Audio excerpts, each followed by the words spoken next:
Cricketer Tamim ইকবালের অবস্থার উন্নতি হয়েছে। রাজধানীর এভার কেয়ার হাসপাতালে চিকিৎসা দেওয়া হচ্ছে তাকে। তামিমকে দেখতে কেপিজে হাসপাতালে গিয়েছিলেন সাকিব আল হাসানের বাবা মা। সাবেক সতীর্থের সুস্থতা কামনা করে পোস্টও দিয়েছেন সাকিব আল হাসান। এই বিপদে পাশে থাকায় ভক্ত সমর্থকদের প্রতি কৃতজ্ঞতা জানিয়েছেন তামিম। মনির হোসেন খানের রিপোর্ট। হার্টে রিং বসানোর পর আগামী ৭২ ঘন্টা চিকিৎসকদের তত্ত্বাবধানে থাকবেন তামিম, জানিয়েছিলেন স্বাস্থ্য অধিদপ্তরের মহাপরিচালক অধ্যাপক ডাক্তার আবু জাফর। তবে পরিবারের ইচ্ছায় এভার কেয়ার হাসপাতালে স্থানান্তর করা হয়েছে তামিমকে। ৩ মাসের মধ্যে সেই স্ট্যান্ডটাকে বডি নিজের করে নেবে। কিভাবে? তারপর তার নিজের সেলের প্রলেপ দিয়ে পথ খুলে গেছে। পথ খুলে যাওয়ার যে পথ বন্ধ হয়ে যাওয়ার যে বেসিক কারণটা চর্বি জমে বন্ধ হওয়া, সেটা তো রয়ে গেছে।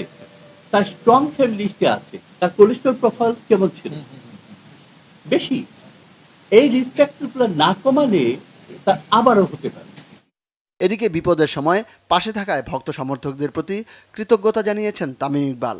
নিজের ভেরিফাইড ফেসবুক পেজে পোস্ট দিয়েছেন দেশের সেরা ওপেনিং ব্যাটসম্যান। তামিম ইকবালের সুস্থতা কামনা করে গতকাল ফেসবুকে পোস্ট দিয়েছিলেন সাকিব আল হাসান।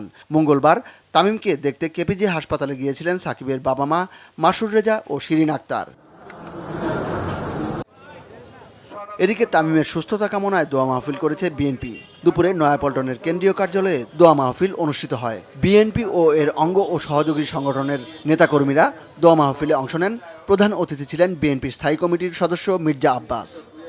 তামিমের ঘটনা বলতে গিয়ে কথা আমার মনে হলো, একদিকে যখন তামিমের এই দুর্ভাগ্যজনক সংবাদ পেপারে দেখলাম, পাশাপাশি আরেকজনের সংবাদ পেপারে দেখলাম একজন টাকা বাজেয়াপ্ত হয়েছে, আরেকজন হাসপাতালে মৃত্যু নিয়ে পাঞ্জা লড়ছে। আপনারা দেখেছেন না আজকে পত্রিকায়? এখানে আদব বেয়াদব আওয়ামী লীগ বিএনপি তফাৎ হয়ে গেছে। এখানে সোমবার বিকেএসপিতে ঢাকা প্রিমিয়ার লিগে ম্যাচে হঠাৎ অসুস্থ হয়ে পড়েন তামিম। হার্টে দুটি ব্লক ধরা পড়ায় একটিতে পড়ানো হয় রিং। মনির হোসেন খান, বাংলা ভিশন, ঢাকা।